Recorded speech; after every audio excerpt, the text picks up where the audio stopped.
So Good I morning, start. everyone. Good morning, everyone. My name is Maurizio Gamberucci. I am with the Italy America Chamber of Commerce of Texas, Deputy Director. We're here today for a special edition of our conversation about wine, food, and Italian authentic products during this pandemic. We have today special guests we're very happy to host. We're talking about Primitivo and Zinfandel, a traveling wine, the Murgia Case. We're talking about Puglia region in Italy, specifically the area of Bari. The Consorzio Vini PDO DOP Gioia del Colle. We have a few guests today here. I'm very happy to be with them. We have Mr. Vincenzo Verastro, which is the president of a consortium, Vini DOP Gioia del Colle, and Domenico Spinelli, a local producer from Puglia, from the winery Terre di Vaz. With us, we have also our friend, board member of the Chamber of Commerce, Niccolo Lorimer, traveling probably in Pennsylvania. Hello, Niccolo. Nice to having you here with us today. And last but not least, our master of ceremony, Jeremy Parson, friends of many adventure, which will lead the conversation today. Again, our goal is to talk about the Primitivo grape in Puglia. Jeremy, the floor goes to you. Thank everyone to be here.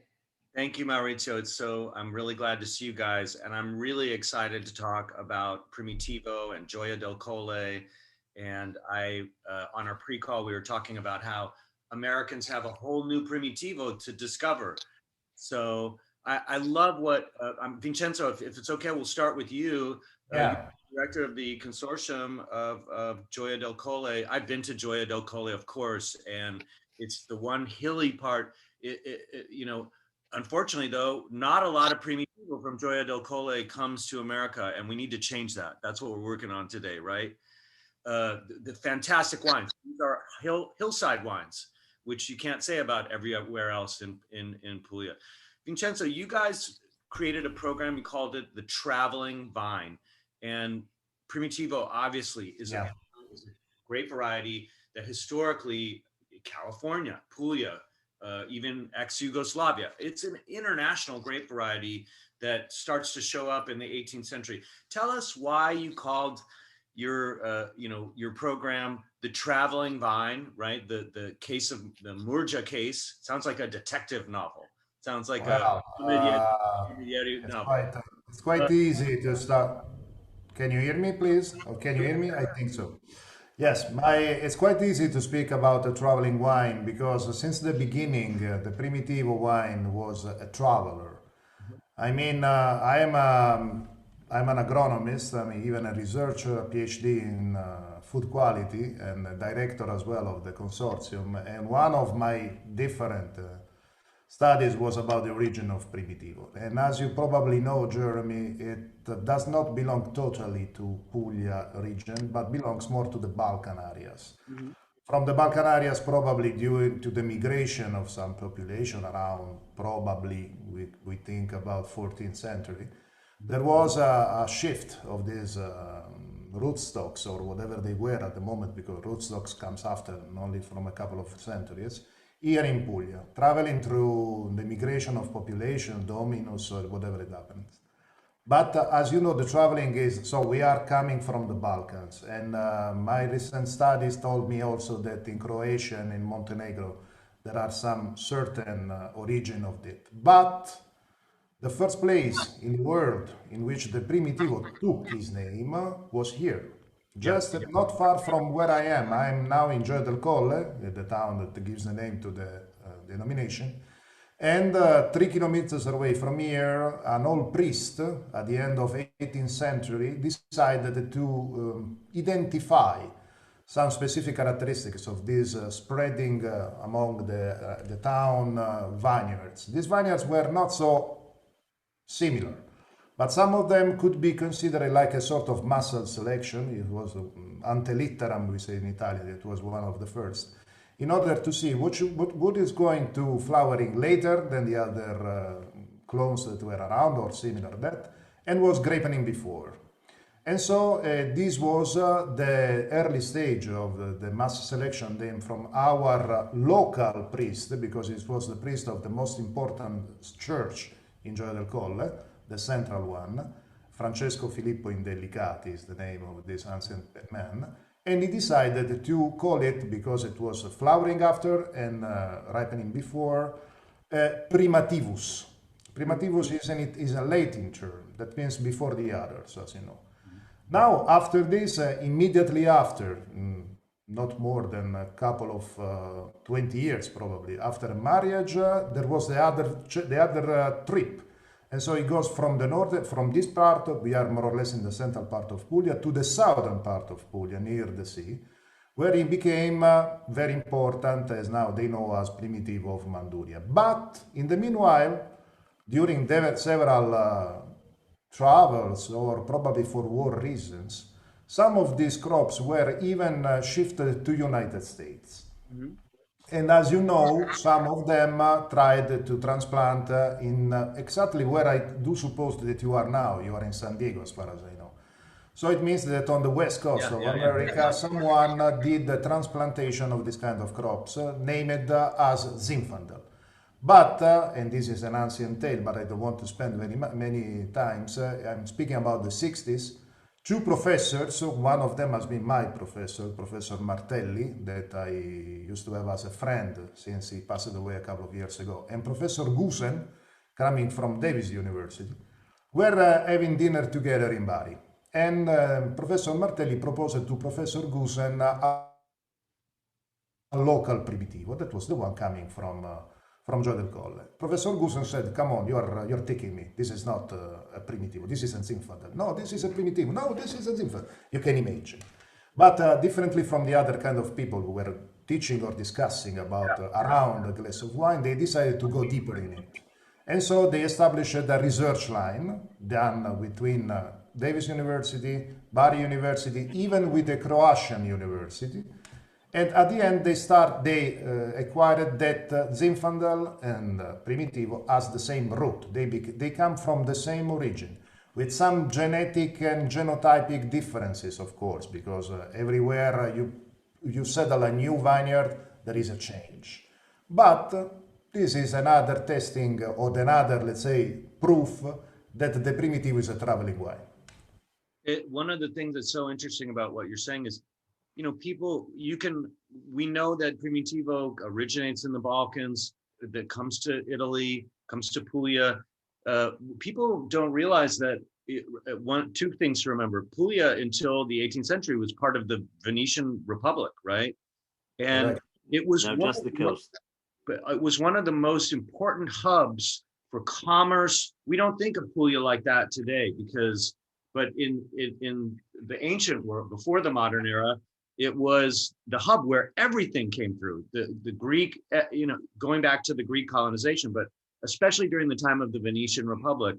And one thing you can say, what I love about what you said is that Primitivo, wherever it came from in the Balkans, it's Puglia that shares it with the world. It goes out from Puglia. And that's such an important point when you talk about, you also made such an important point that when you take a cutting and you plant it in a new place, it's going to have some type of genetic mutation over time. Another really interesting point that, and I'd love to hear you guys. The other question I have for you, Vincenzo, is can you talk about the differences between California and Domenico? I want to get to you in a second too, and talk about terroir and microclimate, because it's so important to learn more about Gioia del Colle, where you guys make fantastic expressions of Primitivo. But can you tell us, Vincenzo, can you just give us one more note? Genetically, what is the difference between the Zinfandel my brothers who are lawyers in San Diego love, and the Gioia del Colle? Well,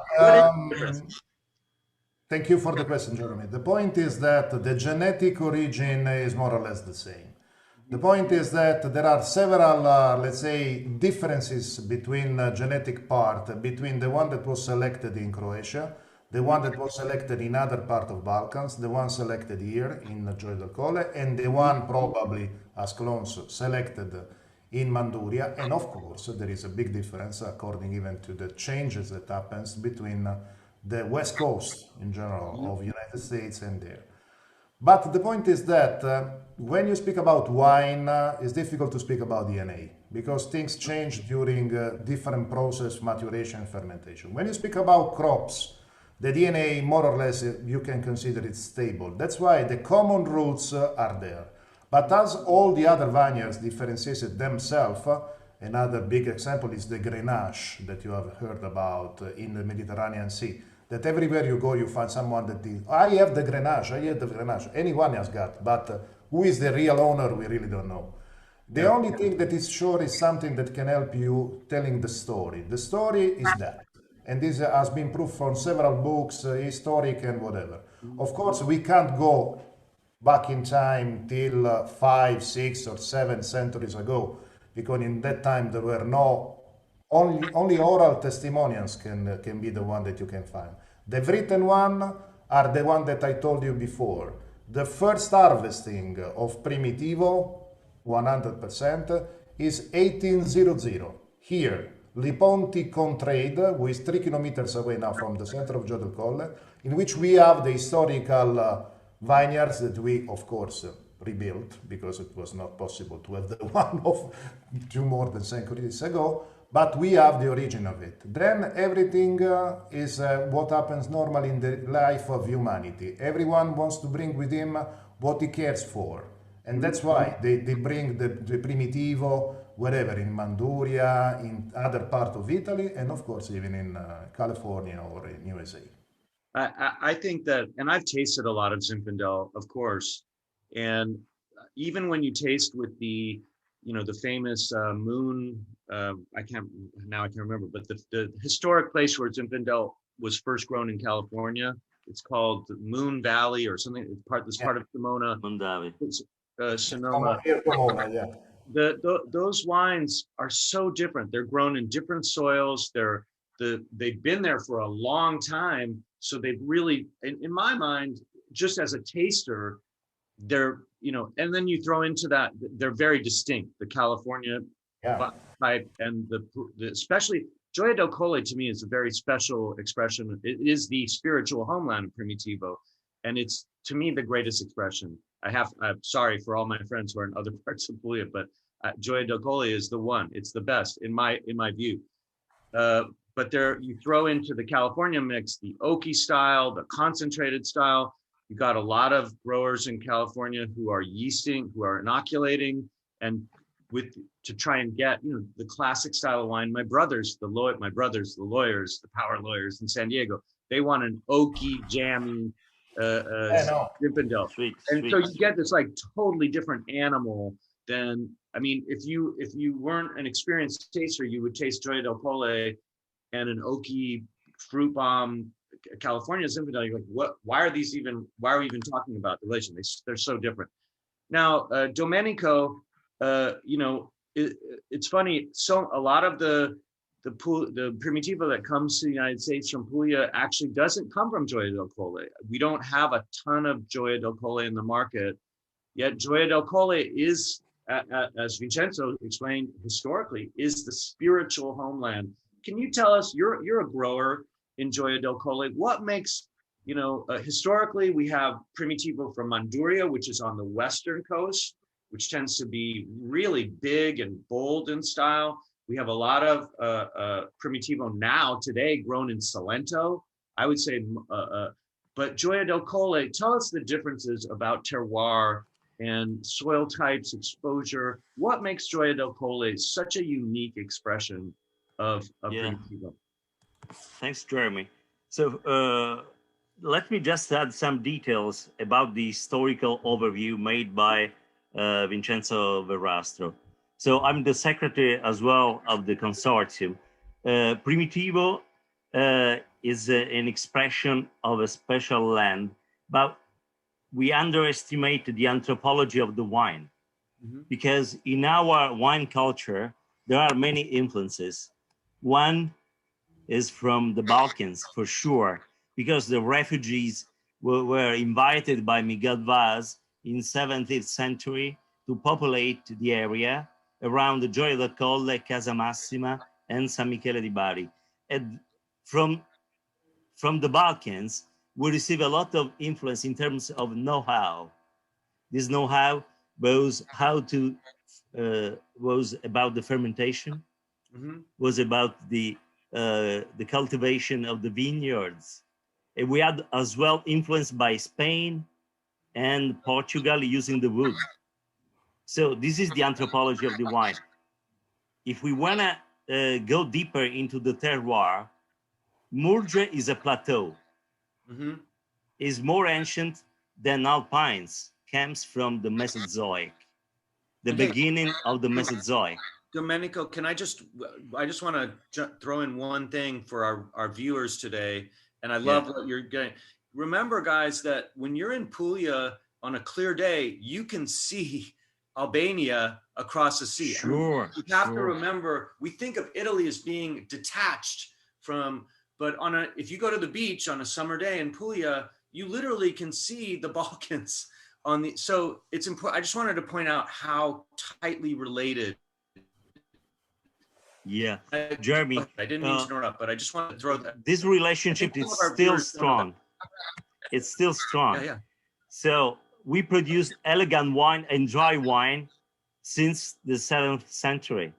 So that's why we produce a wine with a different profile than Manduria. Obviously, the DNA of Zinfandel or Primitivo of Manduria is almost the same, but the identity of the product, the identity of the colors is different, the process is different, the terroir is different. Murgia, during the springtime in May, received temperature excursion during the night from 7 to 21 degrees. And hey, just let me throw in. Let me just throw in there. What you're talking about is diurnal temperature shifts, right? Cool. Yeah, temperature. Diurnal shifts, right? That's so. Just to make it clear for everybody who's doing, we're talking about those hot summer days and cool summer nights. That really is one of the things that ties together all the great wine regions of the world, where you have that slow ripening in summer. It's the diurnal shifts. So I just wanted to throw that in. Exactly, Jeremy. This is so important. The vineyards, they suffer the excursion, and they open up the little mouth. They take from the wind all the fragrances of the bush, of the Mediterranean bush. They take aromas from the flowers, from the trees. So that's why our wines are more complex, are more. I don't want to obviously celebrate too much this tradition, but it's our identity. It's our identity. This identity is made by know-how and a very lucky coat. So the Murgia was the baby coat of the Primitivo, was the baby coat. So that's why he's still traveling now. Now he's traveling in Southern America, he's still traveling. But it's important, the know-how and the importance of the wine production for the local communities. Many communities like Gioia del Colle, San Michele di Bari, they had Jewish influence, they had Spanish influence. They survived thanks to the vineyards for many centuries. So this is important in terms of imprinting of the know-how and the ability to execute wine. Now we are learning how to promote, how to sell. Now we are learning how to sell. And Domenico, there's an expression in Italian, pane per I miei denti. I love, to me, the cultural element of wine is so important. I'm so glad you talked about that. And I just want to say again, remember, Puglia historically is this major hub where the Venetians come, the Spanish come, the Balkans come. You're right. This is, an analogy would be Trieste, where all these cultures in Friuli, where all these cultures historically intermingle. And you make such an important point. We forget, you know, with all the talk of natural wine doesn't happen naturally. Human intervention, as Claude Levi-Strauss would have said, has to make a rational distortion of nature. Wine doesn't happen, but I'm getting ahead of myself here. I love one more question about terroir, and I know we have some other topics to cover, but another thing that people don't realize about Puglia is that Puglia is actually ancient seabed. We had limestone, right? I recently did a study for my own use where I really started looking at geology. You know, we go Burgundy, okay, limestone. These are all the great California limestone, and you know, what the great places to. Puglia is like, it was this geologically was the last formation of the European. It's kind of, it was the last place that you have the youngest limestone there, but it is a great, and Gioia del Colle is where all these things come together. The Puglia climate, which is Mediterranean, right? Altitude and hills, that it's the one part of, so you have all, the other thing, go ahead, Vincenzo, please. No, don't forget another meteorological thing that is quite important, with the wind. Because no one takes care about that. But we are in the middle of Puglia, I would say in the heart of Puglia, and we are in the middle of the Balkan side wind and the southern south wind. That means coming from Africa. So we have during the summer period, according even to the difference of temperature and so of barometric pressure that you were saying before. A lot of wind, not so intense, but continuous, all around, all during the day. This, I'm an agronomist, don't forget, is a very important issue in order to avoid some problems of mushrooms, plasmopara and botrytis and whatever they are familiar to this. So even the early ripening is quite important because normally you escape from them. And that's the reason why I can say 90% of the farmers who are producing wine here are converted to organic, with another important aspect of our wines. All our productions, more or less, are very familiar with organic, and the treatments that we do in the field for fertilization and other kind of things are so poor, even in terms of chemical treatments for pests and problems, that you never have some necessity to add some sulfites into the wine because they are maintaining their characteristics without any big addition of other chemical inputs.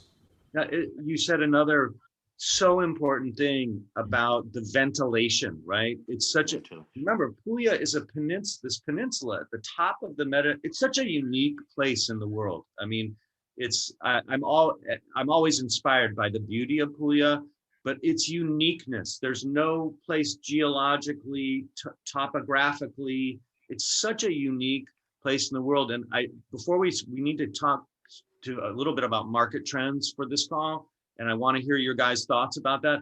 But just one more thing I'd like you to address about the terroir is light. Puglia, the light is and winemakers, growers often talk about light. What's the role that Puglia is one of the most beautiful places in the world. It's bathed in light, right? It's such a unique, what does that have any effect on the wine? And what do you guys, any thoughts about that? Yeah.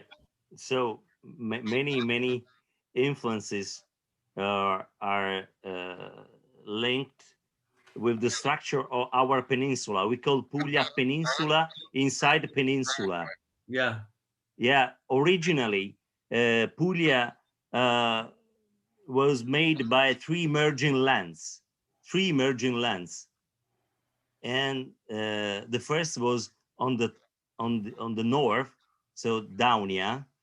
In the central, now we have Murgia, and the last piece was the peninsula we call Terra d'Otranto. Now it's called Salento. But this piece of land are influenced by geological factors. So our carbonate is full of fossils. Yeah. It's ancient seabed. It's ancient. Yeah, it's full of fossils, even volcanic dust, and is full of organic soil, but natural organic soil. So that's why the vineyards, they don't invest too much in chemicals addition. So we were organic before the organic trend. Try not Yeah. to be so technical, Jeremy, but there is a trelling system of the vineyard which is not so common, luckily, for the wine production, but it's more for the table grapes. We call it tendone, with big curtain. It's like to create a big surface of photosynthetic leaves that can intercept the more sun that they can in order to have even 30, 40, sometimes 50 tons of yield per hectare, with a huge amount. It is impossible to have it there in Gioia del Colle, not for because we are able to prepare this trelling system, but this depends on the poorness of the soil. We have calcareous soil, so our fertility is quite poor, and even the place or the space in which the roots can elongate is not more than 40 centimeters. So the added value of this terroir is specific not only for the wind, not only for the calcareous soil, not only for the ability of the winemaker like Domenico is, but even because these conditions in Puglia are unique. You can find another place with these characteristics. That's why even our wines are unique.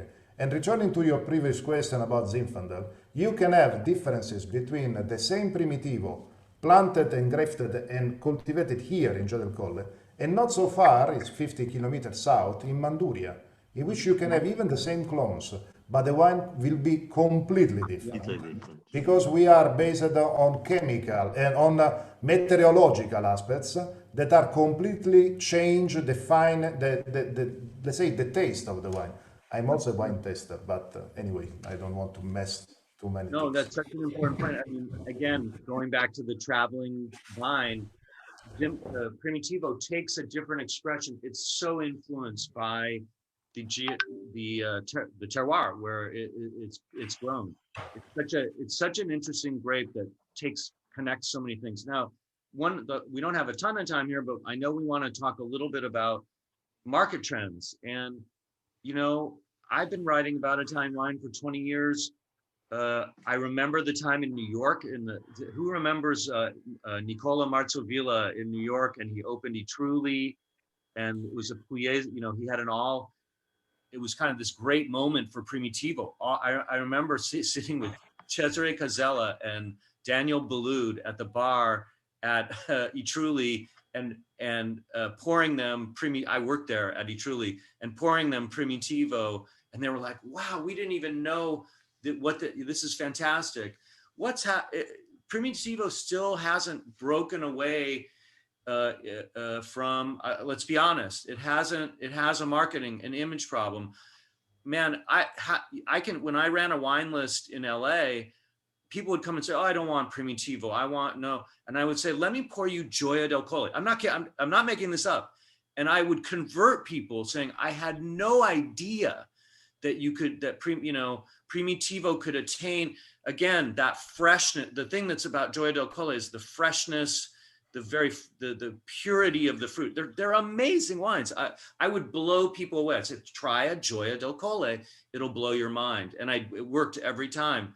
What's going on with, why aren't we drinking more Gioia del Colle in the United States? And when are you guys coming? And let's do a big tasting in Houston. Let's make Houston the center of the new Gioia del Colle revolution. I'm not kidding. It's marketing. But Jeremy, so there is a huge stereotypes about Primitivo.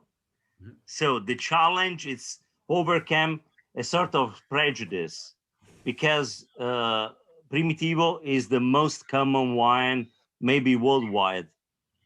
But nobody knows Gioia del Colle, because the challenge is to promote the identity, but promote the product and its uniqueness. because acidity and fruit and smoothness is very difficult to combine, but we had already. It's important to promote the terroir as a cru. Murgia is a cru. So that's why we need to enhance the image of the product. We need to enhance our roots. But Puglia is it can be a problem because the big wines are not in the regional section. Yeah. So when our wines will be in big wine section, we'll achieve the objective, because the image of the Puglia, it means mass wine, but now it's changing. People are discovering, are digging authenticity, identity and authenticity. So our wines are unique, but not because are primitivo.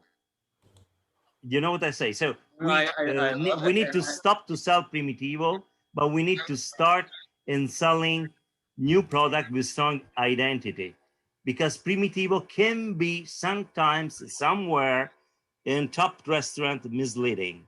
So one of the best sommelier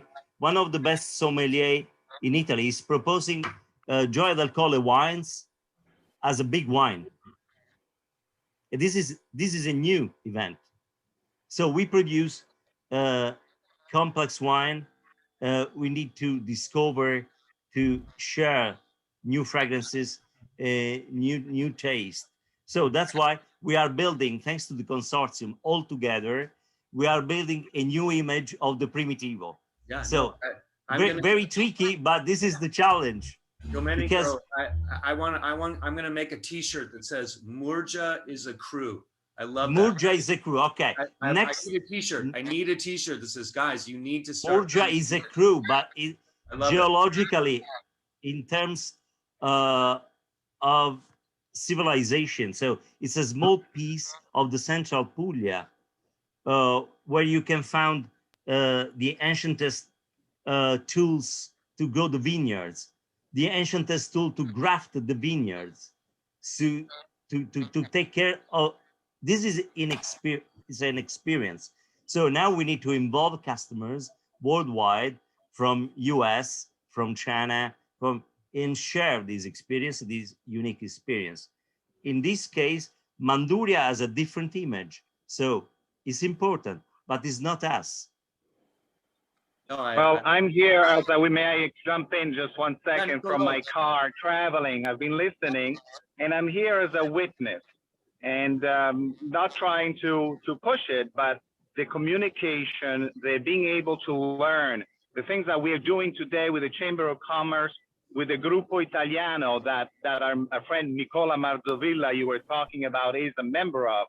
These are people, they're point of reference where you can learn more about a producer, an area, and we have to keep our eyes on those things, because there's plenty of bad information and there's plenty of marketing out there. But here we're all about learning and bringing to the table real wine. And going back to what we were talking about, the traveling vine, you know, it comes to mind. I'm learning in this situation, this talk and discussion, that how many roads must a vine walk by before you can call it a vine? And the answer is in the wind of the Murgia. Everyone, wrapping up this meeting in a few seconds. I give Jeremy the last word, and I really appreciate for you bringing the knowledge to us and a little bit of lightness and enlightenment. Thank you, Jeremy. Yeah, no, it's my pleasure, guys. I love Gioia del Colle, and I'm with you 1,000%. Let's break it out. These wines are great. Again, I'll just close, and I know we're at the end of our time today. Thank you to Vincenzo, Domenico, and Nicolo. Thank you, Maurizio, for hosting today. Primitivo, I'll just close by saying, you know, one of the neat things about Primitivo is also the name. And Americans always respond to the name. It's kind of like Brunello is a lot easier to say than Vino Nobile di Montepulciano, right? And Primitivo has, the name is a lot, it means more than people think. Linguistically, it's very friendly to people. And I see Americans that go, oh my gosh, Primitivo, it sounds primitive. It's an exciting, and it's something that I think, my vision for changing the consumers' perceptions of Primitivo starts there by starting with the grape name. And I know we got to go. Gentlemen, thank you so much I love that I get to do this for a living, learn more about grape growing regions. I love the wines of Gioia del Colle, and guys, I cannot wait. Hopefully, if I can get over to Italy to teach in this summer, I'm going to grab a plane in Torino, and you guys can come pick me up at the airport in Bari. Okay, deal? I know. Okay, you are invited. All year. We wait for You are you invited. all year. I can't wait. Thank you. Everyone is invited. This turned out to be such a great webinar. This was really, really great. Thank you so much. Great, you, thank Jeremy. you, everyone. What a great gem at the end of our Taste of Italy Festival 2 weeks. Thank you, everyone, for being part of it. Thank you.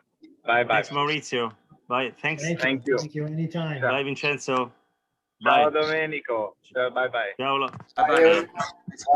Bye. See you soon. We hope to see each other soon. Bye. Bye.